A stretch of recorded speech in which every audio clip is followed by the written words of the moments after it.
Dans une petite ferme, dans des fourrés denses de bardanes, la mère canard a trouvé un endroit confortable pour construire son nid. Elle a attendu que les poussins éclosent. Un matin ensoleillé, les coquilles d'œufs crépitaient et de minuscules canetons pelucheux étaient nés. Il ne restait qu'un seul œuf, le plus gros qui ne voulait pas se fissurer. Le canard a commencé à s'inquiéter que quelque chose n'allait pas avec lui. Elle se rassit sur l'œuf et décida d'attendre encore un peu. La maman canard a donné toute la chaleur qu'elle pouvait. Elle pensait que cette nana devait être la plus belle, puisqu'elle l'incubait depuis si longtemps. Bientôt, un poussin a éclos du dernier œuf, mais il ne ressemblait pas du tout au reste des canetons. Il était beaucoup plus gros et ses plumes étaient grises. La maman canard était bouleversée de voir un fils aussi laid. Mais elle espérait qu'un jour il deviendrait comme ses camarades. Le reste des canetons se moqua de lui. Il pensait qu'il était méchant et ne voulait pas jouer avec lui. Le lendemain matin, la mère canard est allée avec ses enfants au lac. À sa grande surprise, le vilain petit canard a nagé aussi bien que d'autres. Le canard a ensuite amené ses petits au poulailler pour les présenter à la société. Elle a parlé au caneton des règles de comportement avec les habitants locaux. Le canard a présenté sa couvée au plus noble drac gras, mais il a attaqué le vilain petit canard, et elle a été forcée de protéger son poussin raté. Fat Drac a ordonné de chasser le monstre de la cour.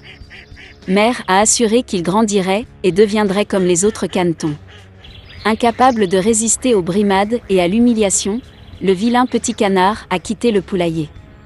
À la recherche d'un endroit plus sûr, il est tombé sur un magnifique lac, sur lequel il n'y avait personne. Et le canard a décidé de rester ici pour vivre. Le temps a passé. Malgré sa solitude, le vilain petit canard était heureux que personne ne l'offense. Et puis un jour, un bel oiseau blanc avec un long cou s'est envolé vers son lac. Le vilain petit canard ne savait pas de quel genre d'oiseau il s'agissait, mais il le regarda avec admiration. Il l'aimait de tout son cœur. Comme un canard aimerait être comme ce bel oiseau blanc. L'hiver est arrivé, et il a commencé à neiger. Le vilain petit canard a vu de la neige blanche pour la première fois. Il était ravi de ce spectacle. Mais en raison du fait que l'hiver était très neigeux, il était très difficile pour le canard de trouver de la nourriture. Il a dû se promener dans le quartier à la recherche de nourriture. Il était froid et fatigué. Alors le vilain petit canard est arrivé chez le fermier. Quand le paysan a vu un poussin maigre et malheureux, il s'est senti désolé pour lui. Le fermier a décidé qu'il garderait le canard avec lui jusqu'à ce qu'il soit engraissé et mûr. Le printemps est arrivé. Le propriétaire a bien pris soin du poussin, et il a beaucoup grandi. Le canard avait déjà besoin de beaucoup d'espace, et le fermier a décidé de le relâcher au lac. Debout sur la rive du lac, le vilain petit canard regarda son reflet dans l'eau. Et il ne pouvait pas en croire ses yeux, il ne pouvait pas se reconnaître et pensait qu'il y avait quelqu'un d'autre derrière lui. Et puis le canard s'est rendu compte que le merveilleux oiseau dans le reflet était lui-même. Pour fêter ça, il s'est débattu et a nagé sur tout le lac, d'un bord à l'autre. Et soudain, il vit le même bel oiseau blanc avec un long cou, qu'il avait vu une fois auparavant. Le vilain petit canard a décidé de nager plus près d'elle.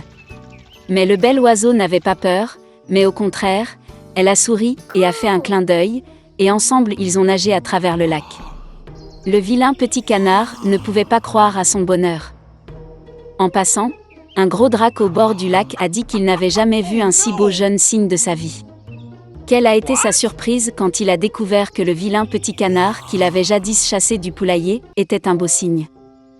Il s'avère que le vilain petit canard était un cygne dès le début, un œuf est tombé accidentellement dans un nid de canard.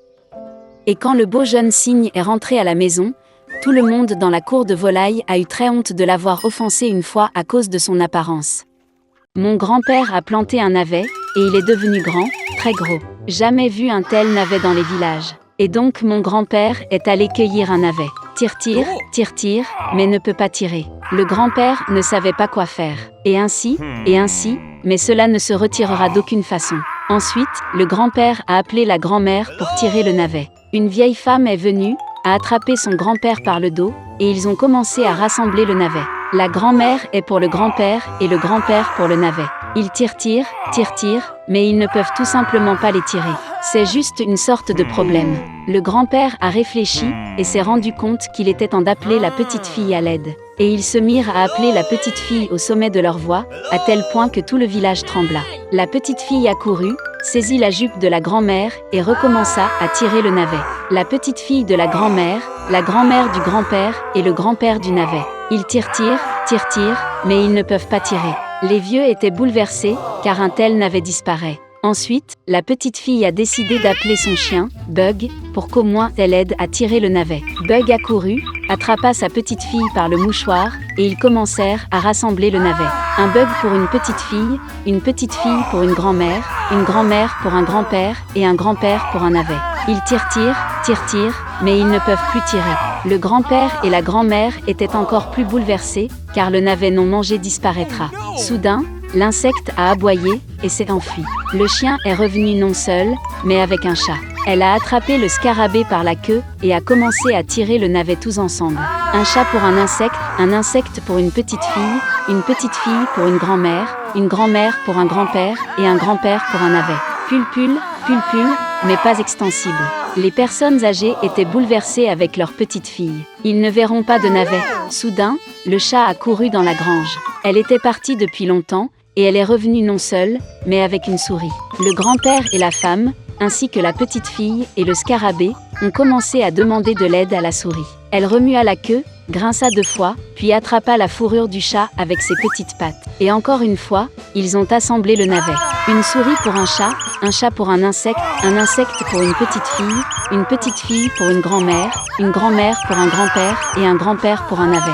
Tirer et tirer le navet. Et c'est ainsi que le grand-père a décidé de partager le navet. Il en prit la moitié pour lui, en donna un tiers à sa grand-mère, un peu moins à sa petite fille, un morceau de scarabée, un demi-morceau pour un chat et une toute petite miette pour une souris. Les animaux ont été offensés par leur grand-père, car ils ont aidé de la même manière, mais il a divisé le navet de manière malhonnête. Un an s'est écoulé. Grand-père a planté à nouveau le navet, et il est devenu plus gros qu'avant. Pendant longtemps, un tel navet n'a pas été vu dans les villages. Et donc mon grand-père est allé cueillir un navet. Tire, et ceci, et cela, mais ne tirera pas. Le grand-père ne savait pas quoi faire. Et j'ai décidé d'appeler à nouveau ma grand-mère pour obtenir de l'aide.